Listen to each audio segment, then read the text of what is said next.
batchmate Jagriti Verma and Sanita Gupta working on a project neural network based navigation and control of mobile robot.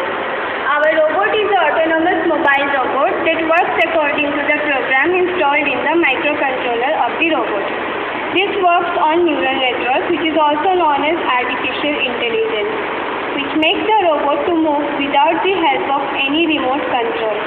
Robot relies on the sensor to detect the obstacle which comes in its path while moving. We can use this technology in industries, submarines. It can be used underwater as well as on the flat surface. Now let's see components of the robot. The circuit is divided into two parts. It has two transformers and two diodes, rectifiers connected to each part.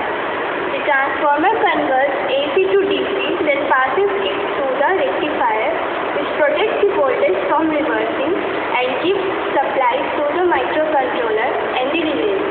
Both relay and microcontroller are connected to the DC motor, which operates the movement of the wheels of the robot through RS-232 connector.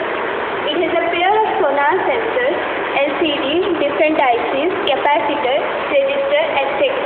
And another part consists of relays, LEDs, etc.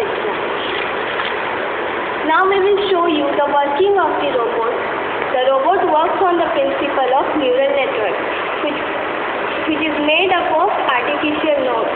This principle allows the robot to move autonomously. Now after giving the power supply,